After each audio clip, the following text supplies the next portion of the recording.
So guys, हमने already देख लिया कि फेजेस, कंपोनेंट और अपना डिग्री ऑफ फ्रीडम किस तरह से निकालते हैं।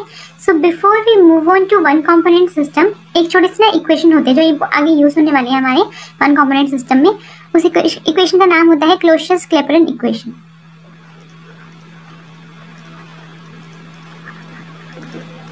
क्लोसियस-क्लैपेरॉन इक्वेशन।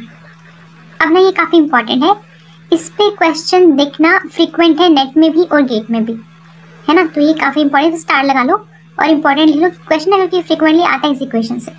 अब नहीं, इक्वेशन होती क्या है, सबसे पहले वो वाली बात आती है। तो इक्वेशन तो ये है, dp by dt is equal to delta H by T delta V. dp by dt is equal to delta H by T delta V. ये हमारे पास क्या होता है, क्लोसियस-क्लैपेरॉन इक्वेशन। अब ना इसको यूज हम कब करते हैं, तो इसको हम यूज करते हैं फेज ट्रांजिशंस के लिए, इन फेज ट्रांजिशंस। अब इसका मतलब क्या है, देखो अगर मैं आपको बोल रही हूँ कि ए और बी जो है वो इक्विलिब्रियम में है, अलग अलग फेज में है, तो क्या हो रहा है, बेसिकली हम ये कह सकते हैं कि एक फेज से दूसरे फेज में मतलब ट्रांजिशन हो रही है, एक फेज से दूसरे फेज में ट्रांजिशन हो रही है। तो क्या हमारे पास फेज ट्रांजिशन का एग्जांपल हो गया। अभी क्या जो इक्विलिब्रियम क्या दिखा रहा है, मतलब बेसिकली इक्विलिब्रियम का मतलब है कि ये इसमें ट्रांसफॉर्म हो रहा है, ये इसमें ट्रांसफॉर्म हो रहा है, यानी फेज ट्रांजिशन हो रही है। ये ना ऐसा तो हमें समझ में नहीं आया, एग्जांपल लेते हैं। मान लो जो सॉलिड है ना अपना, वो मेल्ट कर रहा है, सॉलिड जो है वो मेल्ट कर रहा है और किसमें चेंज हो रहा है, लिक्विड में। तो इस प्रोसेस को हम क्या बोलते हैं, मेल्टिंग, है ना, इसको हम बोलते हैं मेल्टिंग। तो मेल्टिंग क्या है, एक तरह का फेज ट्रांजिशन है जिसमें हमारे पास सॉलिड स्टेट जो है वो कन्वर्ट किसमें हो रही है, लिक्विड स्टेट में। तो ये अपना ये वाला अलग फेज होता है, ये अलग फेज होता है, इसको हम बोलते हैं फेज ट्रांजिशन। जो क्लोसियस-क्लैपेरॉन इक्वेशन होती है हमारे पास होती है फेज ट्रांजिशन में एप्लीकेबल होती है। ये वाली बात सही है। उस पर आप लिखेंगे यहाँ पर एक line, in a system of various phases, in a system of various phases at equilibrium, transition of substance between various phases takes place and Clausius Clapeyron equation is applicable. ठीक है, तो बेसिकली क्या होता है, फेज ट्रांजिशन पे ना transformation हो रहा होता है, फेजेस में एक दूसरे में जाएंगे, वो कन्वर्ट होंगे, तो वहाँ पे हम क्लोसियस-क्लैपेरॉन इक्वेशन लगा सकते हैं। ठीक है, अब ना बात ये आती है कि चलो यहाँ पर ना ये सबसे पहले लिखते हैं कि डेल्टा एच यहाँ पर क्या है। ठीक है, सबसे पहले लिखते हैं कि डेल्टा एच क्या है। सो डेल्टा एच ये अपने पास क्या है, heat of phase transformation, phase transformation. अब इसका क्या मतलब है, पहले वो भी समझना है ना। देखो जैसे यहाँ पे हमने सॉलिड से कन्वर्ट करवाया, मतलब सॉलिड और लिक्विड में क्या है, इक्विलिब्रियम है, ये मेल्टिंग हो रही है यहाँ पे, है ना। तो इसको हम क्या बोलेंगे, ये क्या होता है, प्रोसेस को क्या बोलते हैं, इस प्रोसेस को हम बोलते हैं फ्यूजन। इस प्रोसेस को हम बोलते हैं फ्यूजन। सॉलिड से लिक्विड में कन्वर्ट जो है उसको बोलते हैं फ्यूजन। तो यहाँ पे क्या होगा, जब सॉलिड कन्वर्ट हो रहा है लिक्विड में, तो क्या होगा, हीट तो चाहिए होगी ना, वहाँ पर हीट की रिक्वायरमेंट होगी। हीटिंग के बाद ही सॉलिड को लिक्विड में बनाया जा सकता है ना। तो इसको हम बोलते हैं यहाँ पर, इस वाले केस में क्या होगा, हीट ऑफ फ्यूजन। यहाँ पे क्या होगी, इस वाले केस में, मेल्टिंग के केस में हीट ऑफ फ्यूजन। अगर मान लो लिक्विड है वो चेंज कर रहा है गैस में, ठीक है, तो ये क्या है, हमारे पास लिक्विड से गैस बन रहा है, क्या होगा हमारे पास, वेपराइजेशन, है ना, वेपराइजेशन।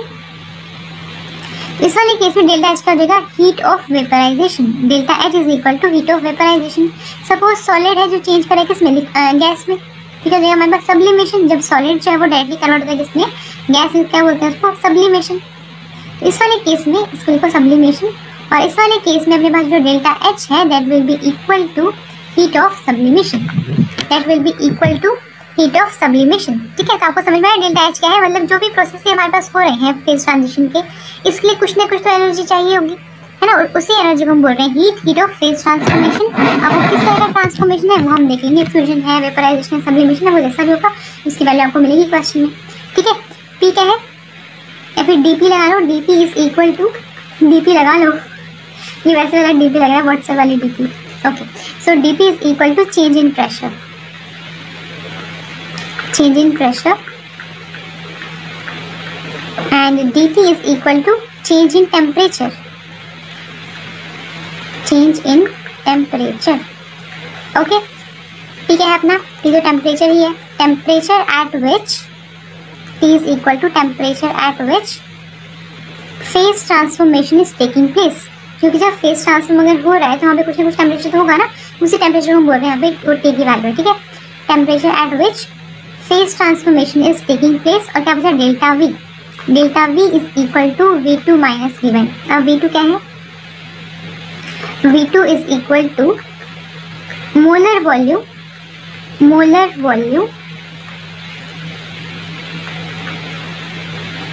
है, ध्यान रखना, ठीक है। Molar volume of pure substance in phase 2, तभी V2 लिखा है ना, इन फेज 2। और ऐसे ही V1 क्या हो जाएगा? V1 is equal to molar volume of pure substance in phase 1। Okay, तो ये हमारे पास होते हैं क्लोसियस-क्लैपेरॉन इक्वेशन। अब ना इसमें अलग अलग केसेस बनते हैं, ये तो हमें समझ में आ गया कि ये वाली इक्वेशन है, इसको यूज करना है, निकालना है, निकाल तो लेंगे, लेकिन न्यूमेरिकल में कंडीशन कौन सी देगी, कब किस फॉर्म में इसको यूज करेंगे वो हमें सीखना है पहले, उसके बाद हम स्टार्ट करेंगे अपना इसका एप्लीकेशन पार्ट। तो सबसे फर्स्ट केस बनता है, हम क्लोसियस-क्लैपेरॉन इक्वेशन के ही केसेस देख रहे हैं यहाँ पर। तो फर्स्ट केस बनता है फॉर सॉलिड टू लिक्विड, यानी ये वाला जो ट्रांसफॉर्मेशन अपना हो रहा है, जो ट्रांजिशन हो रही है इस वाले केस के लिए, या फिर और लिक्विड टू सॉलिड। तो देखो आपको पता है कि सॉलिड से लिक्विड बने चाहे लिक्विड से सॉलिड बने, तो दोनों केसेस में ना प्रेशर का इफेक्ट ज़्यादा होता नहीं है, क्योंकि प्रेशर का इफेक्ट किसमें आता है? गैसेस वाले। जब भी आपके पास कोई गैस इन्वॉल्व होगी तो वहाँ पे प्रेशर का इफेक्ट ज़्यादा पड़ता है ना। तो सॉलिड पे और लिक्विड पे प्रेशर का एज सच कोई इफेक्ट नहीं पड़ता। यहाँ पर हम लिख सकते हैं effect of pressure will almost B negligible. Effect of pressure will, इस वाले केस जब सॉलिड से लिक्विड बन रहा है या फिर लिक्विड से solid, so effect of pressure will be negligible almost, या फिर will almost be negligible, will almost be negligible, मतलब एकदम तो नहीं है नेग्लिजिबल, बट हम उसको कर सकते हैं ना। तो इसका मतलब क्या हुआ कि यहाँ पर क्या है, प्रेशर का इस पर ज़्यादा फर्क नहीं पड़ा। इसका मतलब क्या हुआ, अगर प्रेशर पे फर्क नहीं पड़ा तो क्या होगा? डेल्टा V जो क्या है, कांस्टेंट है, क्योंकि आपको पता है जितना ज़्यादा प्रेशर बढ़ेगा वॉल्यूम कम होगी, है ना। प्रेशर आप इंक्रीज करना स्टार्ट करोगे तो वॉल्यूम कम होना स्टार्ट होगी। इस वाले ट्रांसफॉर्मेशन में दोनों में, ये क्या है हमारे पास फ्यूजन, ये क्या है हमारे पास लिक्विड से सॉलिड बन रहा है, क्या हो रहा है? सॉलिडिफिकेशन हो रहा है। इन दोनों केसेस में क्या हो रहा है हमारे पास, आपको ध्यान रखना है प्रेशर का ज़्यादा इफेक्ट नहीं पड़ेगा, इसलिए डेल्टा V कांस्टेंट है, ठीक है। तो हमारे पास जो इक्वेशन थी dP/dt is equal to delta H by T delta V। तो यहाँ पे क्या होगा, डेल्टा V तो होगा कांस्टेंट, ठीक है। तो ये वाली इक्वेशन आप कब यूज़ करेंगे? ये वाली इक्वेशन आप तब यूज़ करेंगे if temperature change is given to you, if temperature change is given to you.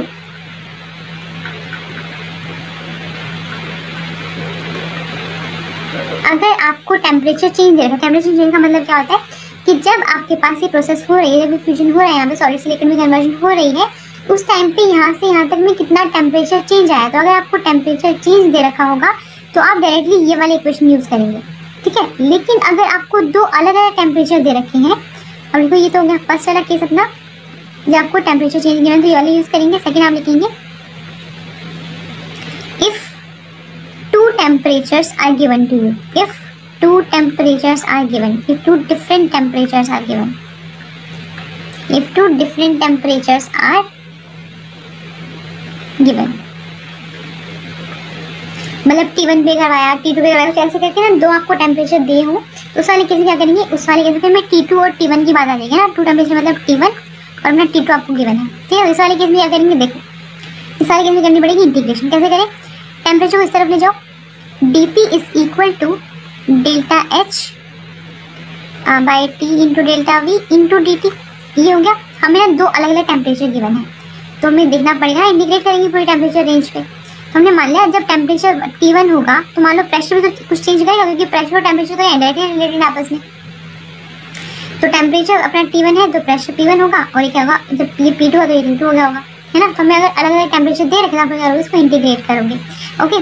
अब ना इस वाले केस में क्या है, डेल्टा V को हमने कांस्टेंट माना हुआ है कि डेल्टा V जो है वो ज़्यादा चेंज कर नहीं रहा है ना। किस वाले केस में, इन दोनों वाले केसेस में हमने डेल्टा V को बाहर निकाल लिया, तो क्या बन गया delta H by delta V integration T1 से लेके T2 तक, और ये हो गया अपने पास 1/T इंटू dt। तो ये किसके इक्वल है, ये अपना इक्वल है P1 से लेके P2 तक हमें क्या करना है, इंटीग्रेट करना है, इसके इक्वल है, ठीक है। तो यहाँ पे 1D से ये कैंसिल हो जाएगा, यानी P2 माइनस P1 बचा, P2 माइनस P1, है ना। या फिर आप ऐसे कर सकते हो, इंटीग्रेशन ऑफ dP का मतलब क्या है, जब ऐसे होता क्या होगा, ये P1 है, ये P2 है। इंटीग्रेशन कैसे करते हैं, इसको लिखते हैं P और पावर का लिखेंगे P1 से, मतलब लिमिट करेंगे P1 से P2 तो P2 माइनस P1 हो गया। इस तरफ देंगे तो 1/t का इंटीग्रेशन क्या होता है, log t है ना, फिर ln t बोल दो उसको, तो ln t। लिमिट कहाँ से कहाँ तक, T1 से लेके T2 तक। तो यहाँ से हमारे पास आ गया P2 minus P1 is equal to ln of T2 by T1। ठीक है, और हमने कुछ छोड़ देना है, अब ये delta H by delta V, delta H by delta we. तो उस वाले कितना आप ये इक्वेशन यूज करेंगे। अगर आपको टेम्परेचर रेंज दे रखे तो फटाफट से चाहे तो उसको याद कर लो, चाहो तो, वरना फटाफट से इंटीग्रेशन करके देख भी सकते हो। ऐसा नहीं कि आपको हर इक्वेशन याद करनी है, अगर ये याद होगी तो आप ये बना सकते हो।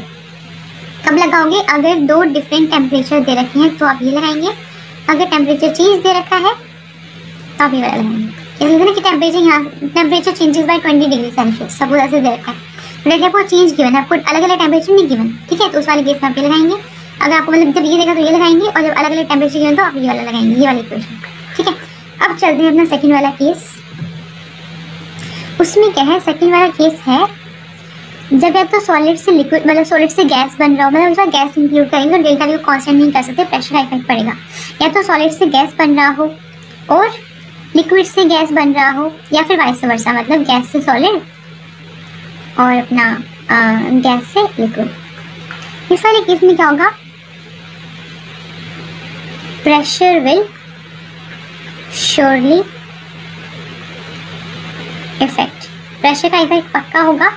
अब डेल्टा वी को कांस्टेंट नहीं कर सकते, therefore delta we will never be constant, will not be constant, will not be constant, क्योंकि गैस इन्वॉल्व है ना, और गैस के केस में वॉल्यूम पे फर्क ना पड़े ऐसा हो नहीं सकता, तो वॉल्यूम तो पक्का चेंज करेगी, है ना। अब ना इस वाले केस में अप्रोक्सीमेशन है, यहाँ पर हमारे पास दो अप्रोक्सीमेशन है, तो इसको सॉल्व करते टाइम ना दो अप्रोक्सीमेशन लिए गए हैं, पहले वो देखते हैं कौन से हैं। अप्रोक्सीमेशन ये है, एक तो ये मान लेगा डेल्टा वी क्या होगा किसी भी केस में, मान लो इस वाले केस में देखते हैं अगर, तो volume of gas minus volume of solid ये हुआ ना, क्योंकि डेल्टा वी का मतलब है सेकंड माइनस फर्स्ट, है ना, तो हमने ये कर दिया। इस वाले केस में भी, या फिर आप ऐसे मान लो कि अपना ये वाला जो भी ये वाला केस है, volume of solid minus this, इस वाले केस में ये मान लेगा ये वैल्यू जो है नेग्लिजिबल है, किसकी, सॉलिड की भी या फिर लिक्विड की भी, इनको ये मान लेगा, इसको हम डायरेक्टली किसी इक्वल लिखेंगे, इसको लिखते हैं, इसको आप डायरेक्टली इक्वल लिखोगे वी ऑफ मतलब वॉल्यूम ऑफ गैस की। इसको निगलेक्ट कर दिया गया है in comparison to volume of gas, क्योंकि अगर आप वॉल्यूम ऑफ गैस की बात करते हो तो सॉलिड की वॉल्यूम और आपकी लिक्विड की वॉल्यूम जो है गैस के सामने ऑलमोस्ट नेग्लिजिबल होती है, क्योंकि गैस को जितना स्पेस मिलेगा तो वो स्प्रेड आउट हो जाएगी, है ना। तो पहला अप्रोक्सीमेशन तो ये है कि इसको हमने वीजी मान लिया। ठीक है, यहाँ पे मतलब सॉलिड या फिर लिक्विड लिख सकते हो, दोनों केस में क्या है, इसको this is approximately equal to volume of gas. और सेकेंड ये है, इसका सेकेंड अप्रोक्सीमेशन ये है, gas is treated as ideal gas, ideal gas, gas को हम आइडियल गैस की तरह ट्रीट कर रहे हैं। ठीक है, अगर आइडियल गैस की तरह ट्रीट कर रहे हैं तो क्या होगा, PV is equal to nRT, तो क्या होगा, PV is equal to nRT ना। बस इतना ही देखा ना, अब स्टार्ट करते हैं अपना क्वेश्चन, मतलब आगे थोड़ा derivation type. So dP by DT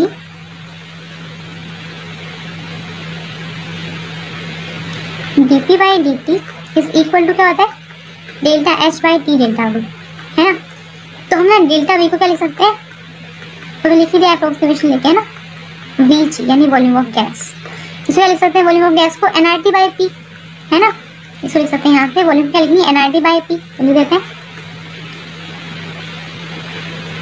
NRT by P, है ना। तो इसको क्या लिख सकते हैं, पी ऊपर जाएगा, P into delta H by NRT square, इतना। ठीक है, तो यहाँ से हमने ये निकाल लिया कि अपने पास जो डीपी बाई डीटी है वो किसके इक्वल आ गया, P delta H by NRT square, इसके इक्वल है। ठीक है, अभी क्या करेंगे, अगर आपको अलग अलग टेम्परेचर देगा तो कैसे करेंगे, अलग अलग के केस क्या करना पड़ेगा, थोड़ा सा इसको और इंटीग्रेट करना पड़ेगा। ठीक है, इंटीग्रेशन देखते हैं अभी। तो आप इंटीग्रेट करोगे इसको, हमारे पास बनेगा integration from pressure P1 to P2 dp by P, मतलब सेपरेट कर लिया वेरिएबल से, जो प्रेशर था एक तरफ ले आए, टेम्परेचर को एक तरफ लेके चले गए, हमारे पास बनेगा delta H upon NRT square T1 से लेके T2, और यहाँ पे आ जाएगा अपना डी। ठीक है, अब करते हैं इंटीग्रेशन, 1 बाई पी क्या होता है, एल एन पी, तो एल एन पी और लिमिट कहाँ से कहाँ तक है, P1 से लेके P2 तक। ठीक है, ऐसे ही अगर हम आगे मूव करते हैं तो क्या होगा, अपना delta H by n R तो कॉन्स्टेंट है, उसको बाहर निकाल लो, अंदर क्या बचेगा, integration of 1/t² into dt, limit कहाँ से कहाँ है, t1 से लेके t2 तक। ठीक है, तो ये वाली हमारी लिमिट हो गई। अब मैं इसको सॉल्व करते हैं। Delta H by n R integration किसका है, 1/t² का, यानी कि t-2 का। तो लेकिन यहाँ पे -2 + 1 -2 + 1 यानी कि minus of delta H by n R into 1/t, और ऊपर से क्या है, लिमिट भी लगी हुई t1 से लेके t2 तक, और ये अपना आ गया ln p, यानी कि ln p2 minus ln p1, है ना। जब आपको सॉल्व करते क्या हो जाएगा, ln of p2 by p1 is equal to minus delta H by n R into 1/t2 minus 1/t1। ठीक है, ये वाला बन गया अपना फॉर्मूला। ये कब लगाएंगे आप, अगर हमें दे रखा है कुछ ऐसा ट्रांसफॉर्मेशन जिसमें गैस इन्वॉल्व है, गैसियस स्टेट जिसमें इन्वॉल्व है, और साथ में आपको अलग अलग टेम्परेचर भी दे देगा, तो आप ये वाले लगाओगे। तो इक्वेशन तो हमने एक ही देखी, कौन सी, क्लोसियस-क्लैपेरॉन इक्वेशन, बट उसके 3 अलग अलग फॉर्म हमने देख लिया है ना, और तीनों की कंडीशन हमने अलग अलग डिस्कस कर दिया। अब क्वेश्चन में जो भी कंडीशन आपको गिवन होगी आप उसके अकॉर्डिंग ही प्रोसीड करेंगे। ठीक है, इतना क्लियर हो गया। अब हम मूव ऑन करते हैं किसपे, application part of this Clausius Clapeyron equation. अब इसकी एप्लीकेशन है ना, उसको हम यूज करेंगे अपना उसमें, किसमें, वन कंपोनेंट सिस्टम को स्टडी करते टाइम। अब हम देखते हैं एप्लीकेशंस ऑफ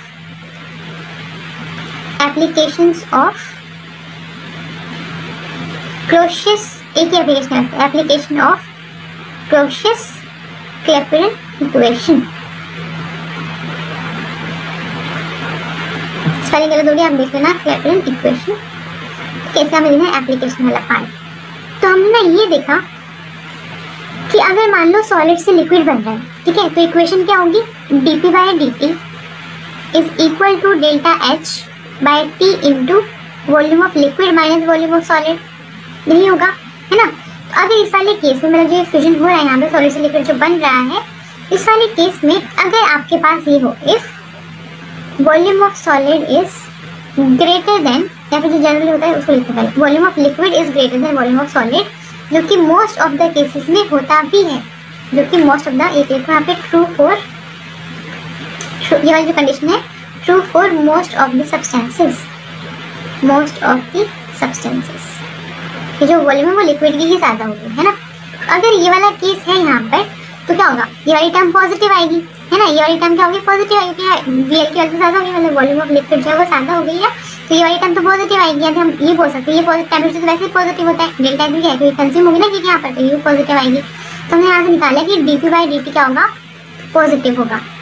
तो अगर आपके पास volume of liquid is greater than volume of solid, मतलब अगर वॉल्यूम ऑफ लिक्विड जो है वो ज़्यादा है, तो क्या होगा, इसमें हमारे पास ये कंडीशन में हमारे पास ये पॉजिटिव वैल्यू होगी। अब पॉजिटिव वैल्यू का मतलब क्या होगा, change in pressure by change in temperature positive कब हो सकता है, देखो दो केस भी पॉसिबल हो सकता है।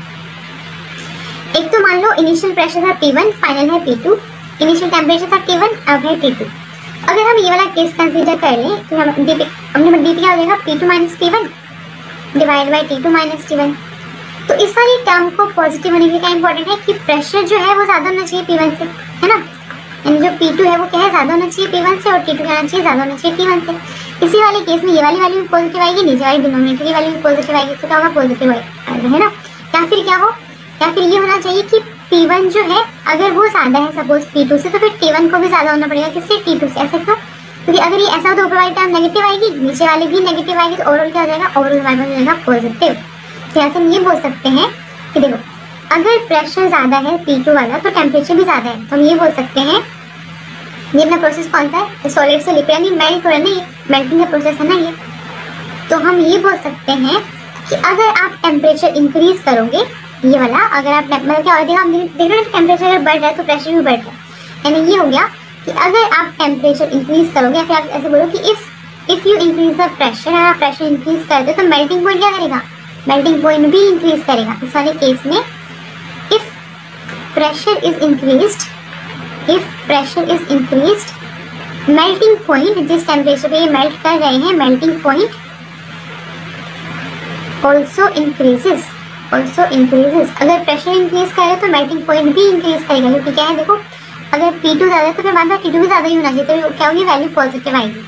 इस वाले केस में जब हमारे पास वॉल्यूम ऑफ लिक्विड जो है वो ज़्यादा है वॉल्यूम ऑफ सॉलिड से, तो अगर आप प्रेशर इंक्रीज करोगे तो आपका मेल्टिंग पॉइंट की वैल्यू भी इंक्रीज करेगी। अगर आप प्रेशर डिक्रीज करोगे, फाइनल प्रेशर डिक्रीज हो गया है, फाइनल प्रेशर कम है, तो अगर आप प्रेशर डिक्रीज करोगे आपके मेल्टिंग पॉइंट की वैल्यू भी डिक्रीज करेगी।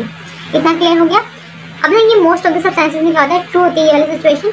अब ना हमें नेक्स्ट मूव करना है सेकंड केस, कौन सा, इफ रिएक्शन तो वही है, मतलब ट्रांसफॉर्मेशन तो वही है, कंडीशन ये है if volume of solid is greater than volume of liquid. इस वाले केस में क्या होगा, आपको पता है dt by dt is equal to delta H by T into volume of liquid minus volume of solid है।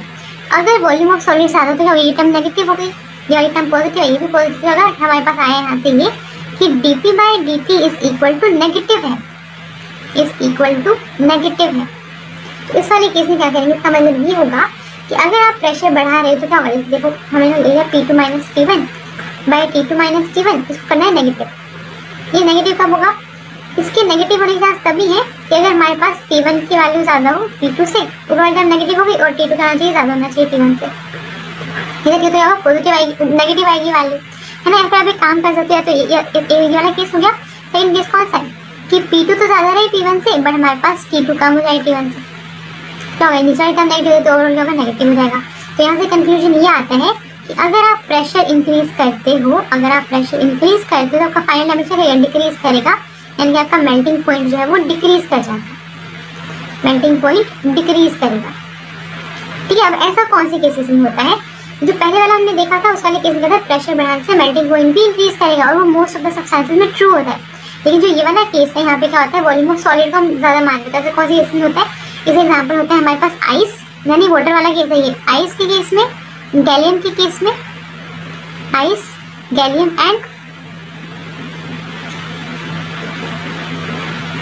बिस्मथिक्स, इनके केस में क्या होता है, तीनों के केस में हमारे पास volume of solid is greater than volume of liquid, और बात है dp बाई dt वाली बात नेगेटिव आती है। तो ये क्या होगा, अगर प्रेशर बढ़ाओगे तो मेल्टिंग पॉइंट डिक्रीज करेगा। अब जितना भी मैंने आपको सिखाया ना क्लोसियस-क्लैपेरॉन इक्वेशन में, इसी चीज़ में ना अलग अलग ऐसे क्वेश्चन पूछे जाएंगे, आंसर सब कुछ जितना मैंने पढ़ाया ना उसी में लाया करेगा। बस आपको समझ में आना चाहिए कौन से वाला पॉइंट को किस तरह से एग्जाम में पूछ है, ठीक है। तो आपको ध्यान रखना है, वो ये वाली टर्म भी पूछ सकता है यहाँ से आपसे, ऐसे वाला रिलेशन भी पूछ सकता है, कुछ भी पूछ सकता है, ऐसे वाला रिलेशन भी पूछ सकता है आपसे। तो कैसे अप्लाई करोगे वो आपके ऊपर डिपेंड करता है। मैंने आपको ऑलमोस्ट क्या सबको जितने भी केसेस पॉसिबल थे सारे करवा दिए क्लोसियस-क्लैपेरॉन इक्वेशन के। अब ना हमने ये इक्वेशन करी क्यों है, पढ़ने वाले थे, है ना, तो इसकी नीड हमें पड़ी क्यों, देखो बहुत इंपॉर्टेंट पॉइंट है। हमने अभी क्या देखा है, dp बाई dt नेगेटिव है ना आइस के केस में, यानी वाटर के केस में। अब ना हम डिस्कस करने वाले हैं वन कंपोनेंट सिस्टम, किसका, वाटर का। So one component system, one component system, one component comparatively easy होता है। टू कंपोनेंट्स आपको पता होगा, बेस में आई एम श्योर आपने पढ़ा होगा ये चैप्टर, वन कंपोनेंट सिस्टम। सो इसमें हमें केस डिस्कस करना है। सबसे पहले कौन सा, वाटर का केस डिस्कस करना है। यहाँ पर हमें वाटर का फेज डायग्राम डिस्कस करना है, और फिर हमें CO2 का फेज डायग्राम डिस्कस करना है, और थर्ड कौन सा, सल्फर का फेज डायग्राम डिस्कस करना है। इन तीनों को स्पेसिफिकली लिखा भी गया है गेट के सिलेबस में, और नेट के सिलेबस में भी यही आता है, वाटर, CO2, सल्फर। बट इस मतलब ना नेट में मेंशन नहीं करा हुआ, बट गेट में स्पेसिफिकली इन तीनों को मेंशन करा हुआ है, वन कंपोनेंट सिस्टम। और क्वेश्चन भी आता है नेट और गेट दोनों में, ठीक है। तो आपको ध्यान रखना, चैप्टर ना बहुत छोटा चैप्टर है, आपको ऑलमोस्ट 2 क्लास में खत्म हो जाएगा, बट आपको नोट अच्छे से बनाने हैं, एक बार अच्छे से प्रैक्टिस कर लेनी है, बस फिर खत्म। उसको रिवाइज कर लेना 1-2 बार, बस एग्जाम के टाइम पे देखोगे तो भी चलेगा। वन कंपोनेंट सिस्टम है, तो ना वाटर पे जंप करें उससे पहले कुछ देखते हैं। देखो हमने फॉर्मूला क्या लिखा था, F is equal to C minus P plus two. F क्या है, डिग्री ऑफ फ्रीडम, C है component number of component, P क्या है फेजेस, ये अपने पास ये। हम बात करें वन कंपोनेंट सिस्टम जिसमें एक ही कंपोनेंट है, यानी C की वैल्यू तो 1 हो गई है, वन कंपोनेंट सिस्टम में C की वैल्यू तो 1 हो गई। F कितना होगा, 1 माइनस P प्लस 2, यानी कि 3 माइनस P। ध्यान से समझना, जो समझा रही बहुत इंपॉर्टेंट है ये। तो अब ना देखो एक बात बताओ, P की मिनिमम वैल्यू कितनी हो सकती है, नंबर ऑफ फेजेस की मिनिमम वैल्यू कितनी हो सकती है, मिनिमम वैल्यू ऑफ फेजेस कितनी हो सकती है, 0। अगर आपके माइंड में ये आया है तो उस पर क्रॉस लगाओ कि अगर एक बात बताओ मुझे, अगर फेज की मिनिमम वैल्यू 0 होगी तो इसका मतलब क्या होगा, आप स्टडी किस चीज़ को कर रही हो बताओ। अगर आपके माइंड में ये आया कि नंबर ऑफ फेजेस 0 होंगे तो आप स्टडी किस चीज़ को कर रहे हो। मान लो मैंने ये सिस्टम कंसिडर करा, अगर इसमें कुछ है ही नहीं, अगर इसमें कुछ है ही नहीं तो आप स्टडी किस चीज़ को कर रहे हो। तो P की वैल्यू 0 मिनिमम नहीं है, कम से कम P की वैल्यू 1 तो होनी चाहिए, कि कम से कम कुछ ना कुछ तो होना चाहिए स्टडी करने के लिए, है ना। खाली B करो क्या स्टडी करेंगे, समझ रहे हो। तो कुछ ना कुछ होना चाहिए उसके अंदर, तो कम से कम मिनिमम वैल्यू क्या है प्रेशर की 1 होगी। तो अगर सॉरी प्रेशर बोल रहा है मैंने, फेजेस है ये कंफ्यूज कर रहा है, ये P फॉर प्रेशर भी होता है। देखो number of phases, number of phases, minimum number of phase कितने होंगे 1 होगा। तो इस सारी अगर मैं वैल्यू पुट करते हैं यहाँ पर, तो डिग्री ऑफ फ्रीडम कितनी आ जाएगी यहाँ पर 3 - 1 यानी कि 2। So for one component system degree of freedom कितनी होती है, अगर हम मिनिमम वैल्यू ले लें फेज तो क्या होगी, डिग्री ऑफ फ्रीडम कितनी होती है 2।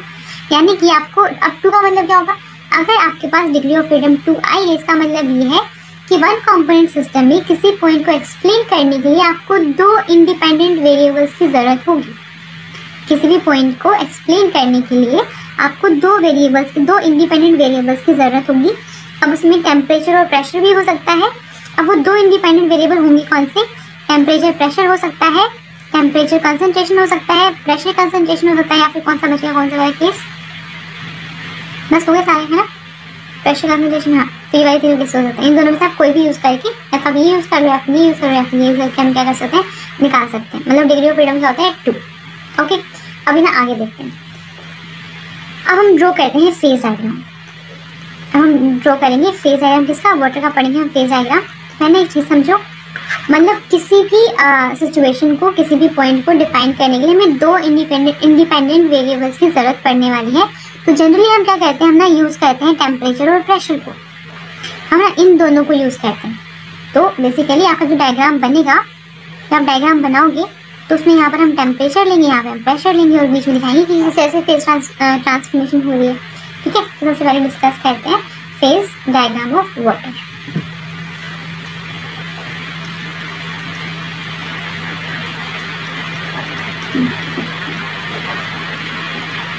फेज डायग्राम ऑफ वाटर या फिर H2O,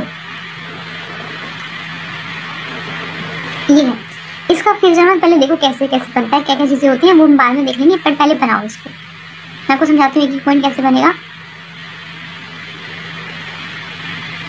आप स्ट्रेट लाइन लगाना, मेरी स्ट्रेट ना आए तो भी चलेगा, ठीक है। तो आपको स्ट्रेट ड्रॉ करना है, अगर नहीं भी करोगे तो कोई बात नहीं, आपको समझना नहीं, मतलब मैं डायरेक्ट लिख रही हूँ है ना, इस तरह से।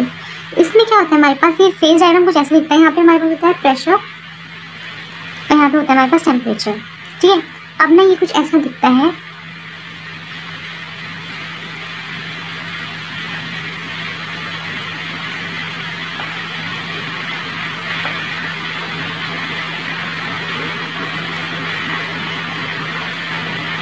अभी लेना इतना मानते हैं, ठीक है, अभी इतना मानते हैं, बाद में मैं ऐड करूँगी थोड़ा सा इसमें। तो अभी ये है, इस वाले केस में क्या है, अगर मैं इसको ड्रॉ कर दूँ यहाँ पे ऐसे स्ट्रेट लाइन, ये भी स्ट्रेट लाइन, ठीक है, हमने ड्रॉ कर दी यहाँ पर। और एक अपने पास का ये वाला पॉइंट है, तो इनको ना थोड़े नेमिंग करते हैं पॉइंट्स की, ताकि समझ में आए आसानी से। मान लेते हैं अपने पास क्या है, ए है, और ये अपने पास बी है, और ये सी है, ठीक है, ये हमने मान लिया ओ है, ठीक है, हमने पॉइंट्स ले लिए यहाँ पर। तो अब ना एक काम करेंगे आप, यहाँ पे हमारे पास 3 चीज़ें हैं, जो फेज डायग्राम में वाटर उसमें हमारे पास 3 चीज़ें हैं। कौन से, एक तो ये पॉइंट्स हैं,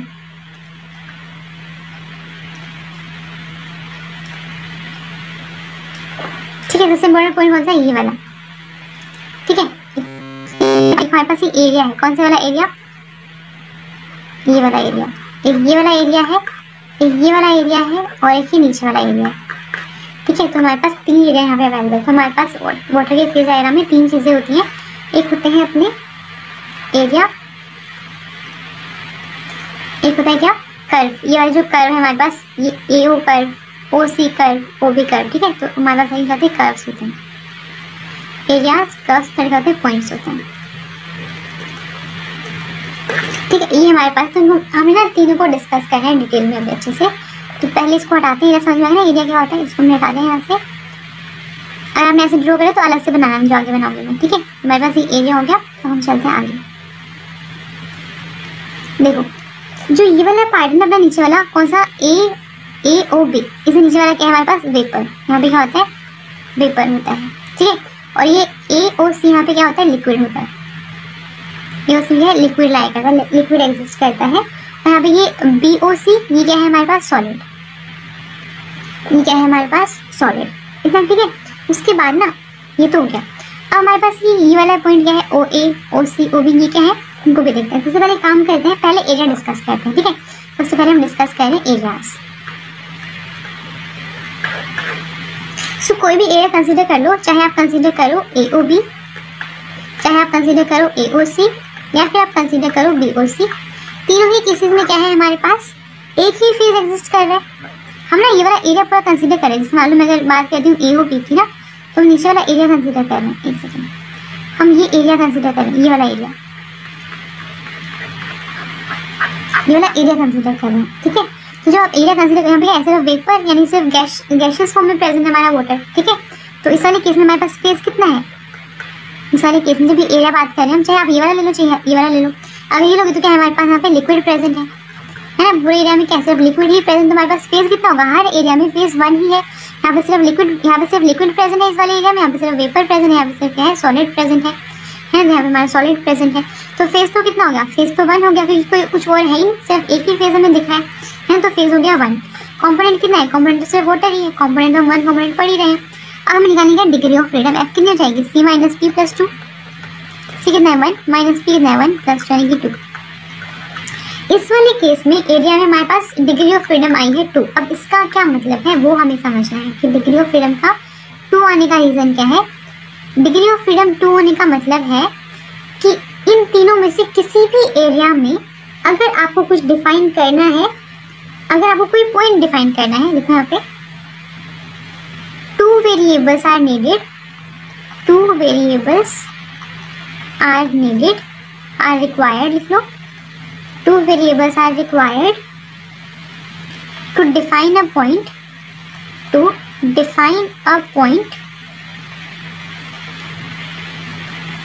in these areas, in these 3 areas। जो हमने देखा ना, इन तीनों एरिया में क्या होगा, सबके लिए कॉमन है 2 पॉइंट्स की रिक्वायरमेंट होगी किसी भी पॉइंट को डिफाइन करने के लिए। अब इसका मतलब क्या है वो भी समझते हैं। देखो मैं ना वापस बनाती हूँ इसको, ऐसा कुछ है ना। तो मान लो हमने ना, हम पहले इसको कंसीडर करें इस वाले पार्ट को, इस वाले पार्ट को। मैंने आपको बोला कि देखो, अच्छा यहाँ पे टेम्परेचर की वैल्यूज हमने लिखी ना, तो हम लिख सकते हैं यहाँ पे टेम्परेचर क्या है, डिग्री सेल्सियस में है, और प्रेशर किस में है, मिलीमीटर Hg में, मिलीमीटर्स ऑफ Hg इसमें है। ये भी प्रेशर की ही यूनिट होती है। या फिर आप ATM में भी ले सकते, एक काम करते हैं थोड़ा ATM में लेते हैं, इसको ATM में लेते हैं, ठीक है। तो इस वाले केस में क्या होगा, ध्यान से देखना। अभी ना अगर मैं आपको बोलती हूँ यहाँ पर कि हमने ना ये वाला टेम्परेचर है, सपोज अगर आप टेम्परेचर का ये वाला पॉइंट कंसीडर कर लो, ठीक है। तो अगर टेम्परेचर का लोग मूव करना स्टार्ट करोगे यहाँ पर, तो बहुत सारे पॉइंट्स आ गए। अगर हमने यहाँ पॉइंट लगाया तो उसके अराउंड कोई अलग से प्रेशर होगा इस तरफ, ये टेम्परेचर एक्चुअली इस वाले एक्सिस का है, ठीक है। यहाँ पे प्रेशर है और ये टेम्परेचर है। तो अगर मैंने ये वाला टेम्परेचर कंसीडर कर लिया यहाँ पर, अगर हमने ये वाला पॉइंट कंसीडर करा, ठीक है, हम इस टेम्परेचर की बात सपोज करो ये कुछ भी है अपने पास, लगा लो कि ये around 200 degree Celsius, suppose 200 degree Celsius हमने कंसीडर कर लिया यहाँ पर। अगर मैं बात करती हूँ उसके कॉरेस्पॉन्डिंग प्रेशर क्या होगा, तो इस वाले एरिया में बहुत सारे पॉइंट्स, ये सारे क्या हैं, पॉइंट्स तो ऐसे ही रखे। तो किसी भी पॉइंट पे अगर आपको डिफाइन करना है किसी को, आपको 2 चीज़ों की जरूरत पड़ेगी। देखो अगर मैंने ये टेम्परेचर कंसीडर कर लिया, इस वाली लाइन में मेरे पास बहुत सारे पॉइंट्स हैं जिनके टेम्परेचर की वैल्यू सेम आएगी, क्योंकि ग्राफ है ना ये। तो ग्राफ में हमारे पास जैसे मान लो ये है, तो सेम टेम्परेचर के लिए बहुत सारे पॉइंट्स हैं, है ना। टेम्परेचर तो फिक्स हो गया कि 200 डिग्री सेल्सियस है मान लो, इसके कॉरेस्पॉन्डिंग बहुत सारे पॉइंट्स अवेलेबल हैं। तो अगर मैं ये वाला पॉइंट कंसीडर करूँ, इसको मैच कर दूँ यहाँ से, तो प्रेशर की वैल्यू कुछ और आएगी। इस वाले पॉइंट को ले लें तो टेम्परेचर सेम, प्रेशर अलग हो गया, इस वाले पॉइंट पर लोगे तो प्रेशर अलग हो गया। तो क्या होगा, जितने भी पॉइंट्स होंगे उनके लिए आपको उनको डिफाइन करने के लिए 2 चीज़ों की जरूरत पड़ेगी, एक तो टेम्परेचर और एक प्रेशर। तो उसका मतलब यही था कि इस वाले किसी भी एरिया में, जैसे मान लो यहाँ पर है, यहाँ पर एक काम करो आप टेम्परेचर फिक्स, सॉरी आप प्रेशर फिक्स कर दो। सपोज आपने प्रेशर फिक्स कर दिया कि प्रेशर ये है, इसके तो बहुत सारे पॉइंट्स हैं ना यहाँ पर, तो हर पॉइंट के कॉरेस्पॉन्डिंग का एक नया टेम्परेचर है।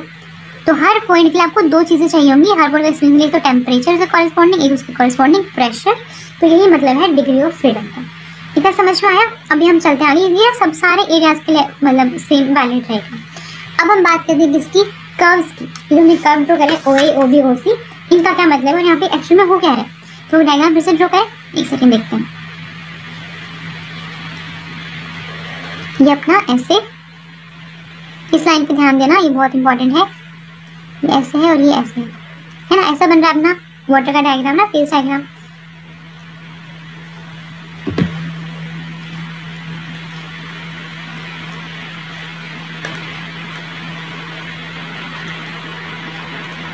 ओके, यहाँ पर हमारा टेम्परेचर चल रहा है, यहाँ पे प्रेशर चल रहा है।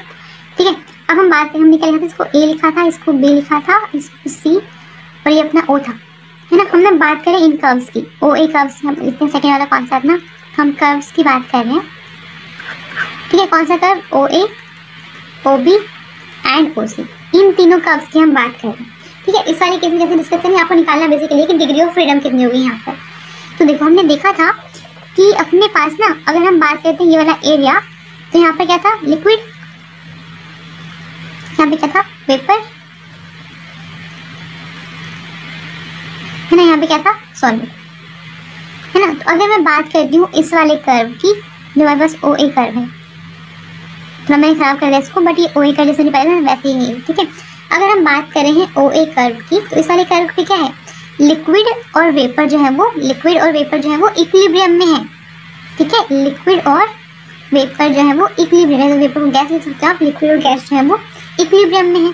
ठीक है, ऐसे ही अगर आप बात करते हो ओबी की, ओबी की, तो ओबी पे क्या है, इधर सॉलिड है, उसके नीचे क्या है, इस वाले कर्व के आसपास देखो, इसकी तरफ क्या है, सॉलिड है, उसके नीचे क्या है, लिक्विड मतलब गैस है ना। इस वाले केस में बोल सकते हैं कि सॉलिड जो है वो इक्विलिब्रियम में है, या फिर कह लो कि अपना ट्रांजिशन चल रहा है, ट्रांजिशन स्टेज चल रही है ना, यहाँ पे तो मतलब ट्रांजिशन हो रहा है, फेज ट्रांसफॉर्मेशन है, एक साथ है गैस के साथ क्या है, अपना ट्रांसफॉर्मेशन कर रहा है। अगर हम बात करते हैं ओसी की, ये इसके दोनों तरफ क्या, एक तरफ लिक्विड है, एक तरफ सॉलिड है, यानी कि सॉलिड और लिक्विड, है ना। तो हमारे पास हम क्या बोलेंगे, लिक्विड से क्या बन रहा है, गैस, क्या बोलेंगे इसको, वेपराइजेशन, वेपराइजेशन, है ना। ओबी में क्या हो रहा है, सॉलिड से गैस बन रहा है, यानी कि सब्लिमेशन, सब्लिमेशन, इसको मेल्टिंग बोल सकते हैं, फ्यूजन बोल सकते हैं। ठीक है, तो हमारे पास ये तीन चीजें हो गई। अब अगर आपको निकालना है कि किसी भी कर्व के अराउंड, किसी भी कर्व पे, नॉट अराउंड, किसी भी कर्व पे आपको निकालना है डिग्री ऑफ फ्रीडम, तो कैसे निकालेंगे, देखो कोई भी कंसीडर कर लो, मान लो हमने कंसीडर कर लिया, ये वाला कंसीडर करते हैं, ये वाला कोई भी कंसीडर कर लो, मुझे थोड़ा साफ सुथरा लग रहा है, मैं ये वाला कंसीडर करती हूँ, मान लो हमने ओबी कंसीडर कर लिया। ठीक है, अगर हम ओबी कंसीडर करते हैं यहाँ पर, तो ओबी पे क्या है हमारे पास, सॉलिड और गैस जो है वो इक्विलिब्रियम पे है। ठीक है, तो कंपोनेंट तो एक ही है, क्योंकि जैसे वाटर हम डिस्कस करें तो हमने देख लिया वो। तो अब ना एक बात बताओ, ऐसे मान लो कि आपको ना कंपोनेंट नहीं पता, आपको सिर्फ ये गिवन है, सॉलिड जो है वो ट्रांसफॉर्म मतलब ये इक्विलिब्रियम है गैस के साथ।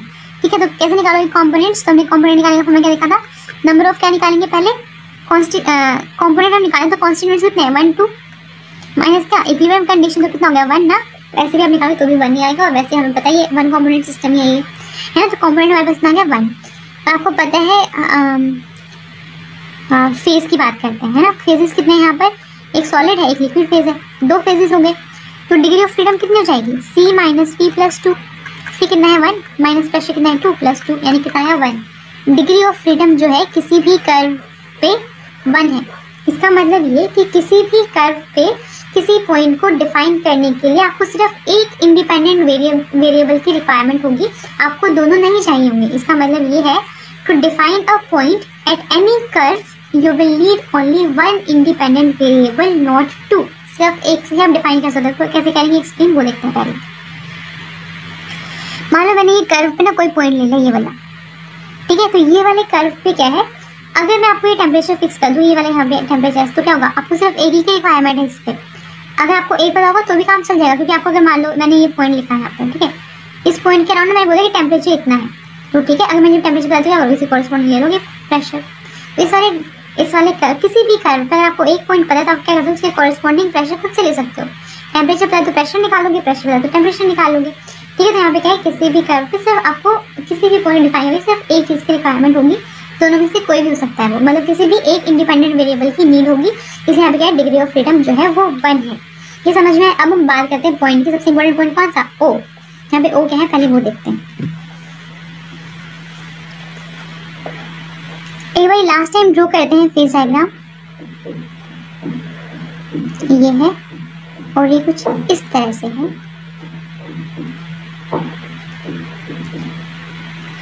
मेरा हर बार डायग्राम नया बन रहा होगा, आपको लग रहा होगा कि मैम स्टार्टिंग में तो कुछ और बनाया था, अब ये कुछ और ही बन रहा है, तो इसको ऐसे मान लो।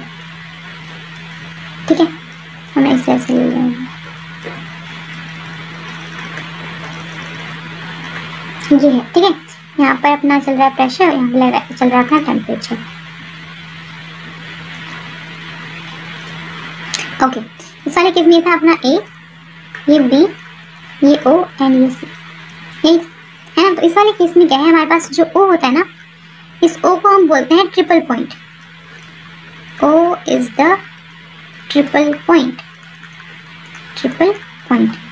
पहला क्वेश्चन, ट्रिपल पॉइंट क्या होता है?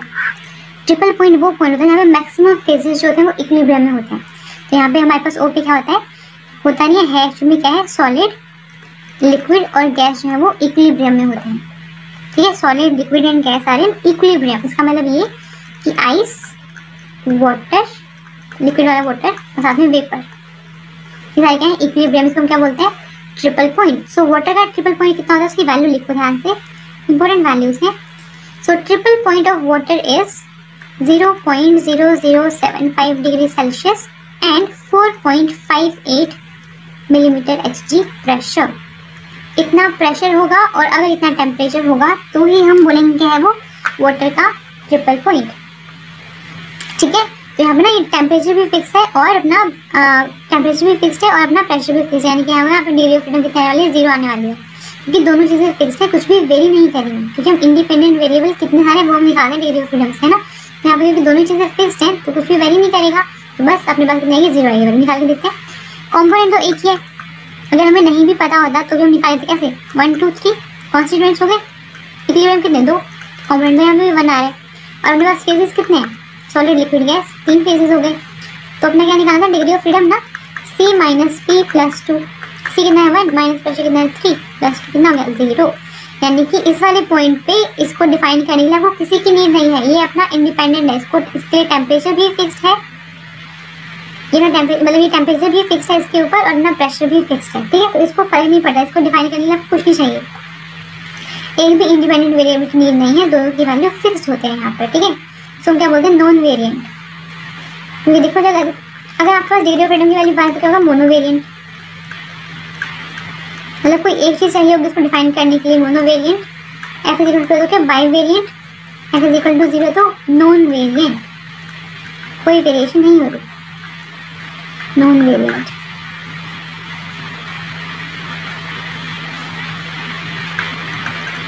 ओके, इस तरह से हम देखते हैं। अब ना ये तो हमने पढ़ लिया कि क्या था। अब ना एक और कर्व इसमें होता है, वो कर्व कुछ ऐसा सा दिखता है, उसको हम डैश से दिखाते हैं। मान लो उसको हमने बी डैश बोल दिया, तो ये भी कर्व होता है OB डैश। तो जो OB डैश ना ये थोड़ा सा इंपॉर्टेंट टाइप का है, इसमें आप इसको ये बोल सकते हो,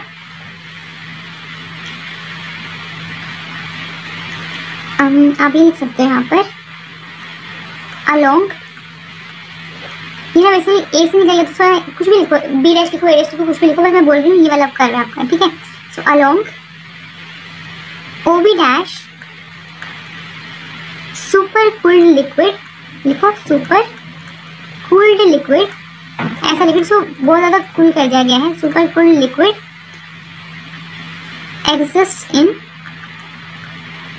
exists in equilibrium with its vapor, equilibrium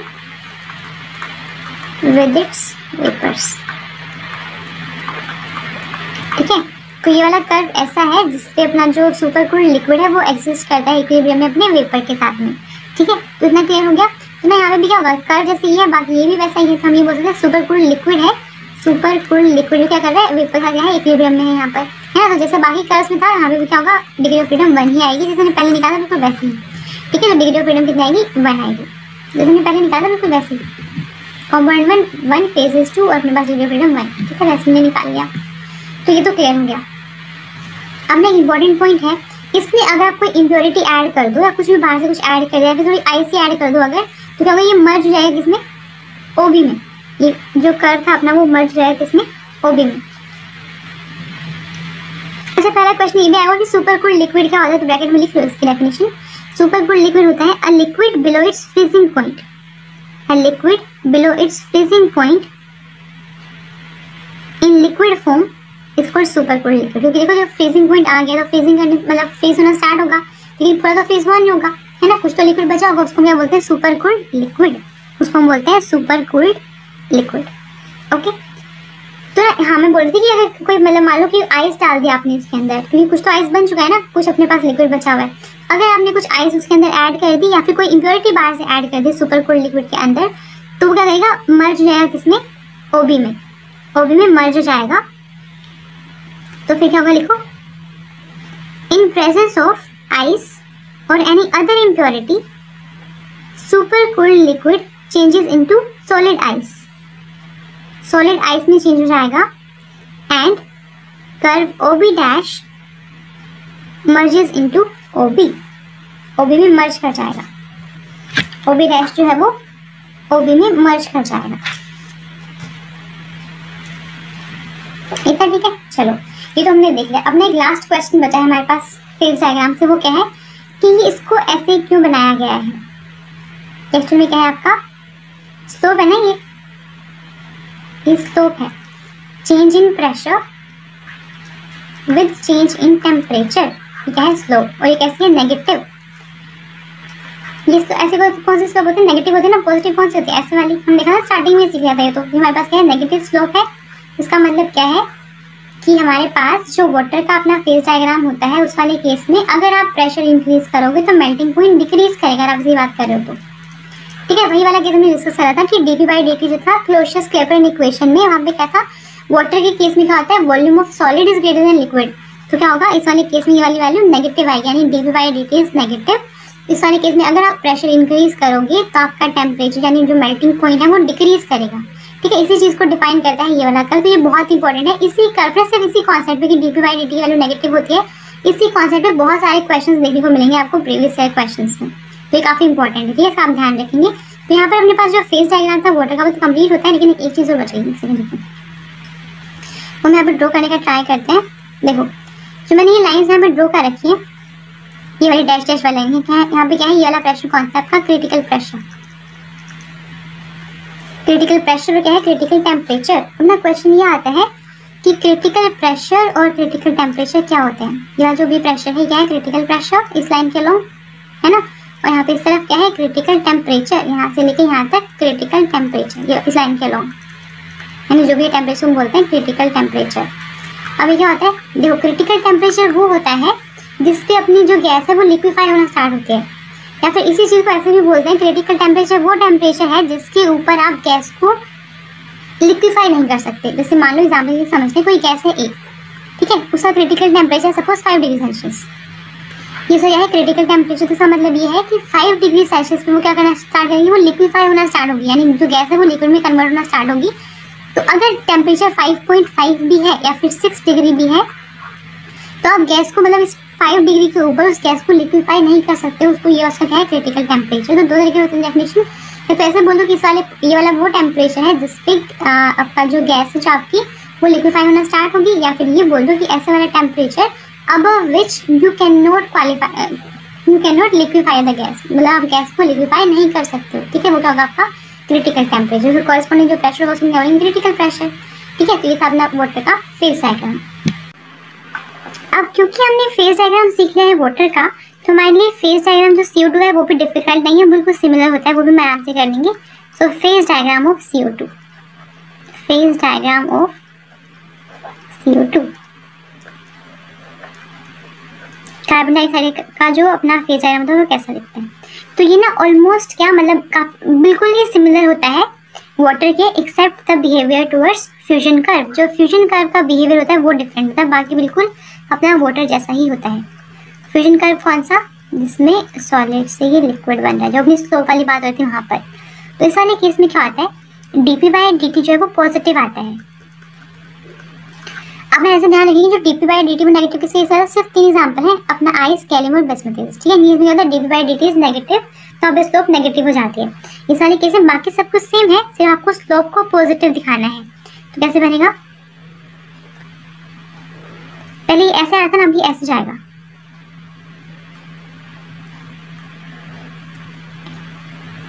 slope जो वो ऐसे जाएगी। ठीक है, बाकी सब कुछ है, यहाँ पे क्या है, प्रेशर, यहाँ पे टेम्परेचर है, मान लो इसको ये A O B और अपना ये C। ठीक है, ये अपना क्या हो गया, ट्रिपल पॉइंट, यहाँ पे क्या है, सॉलिड, यहाँ पर है लिक्विड, और ये है अपना गैस या वेपर। ठीक है, तो ये आपको इसका ऐसे करके कर दो, ये बना दिया। ठीक है, ओके।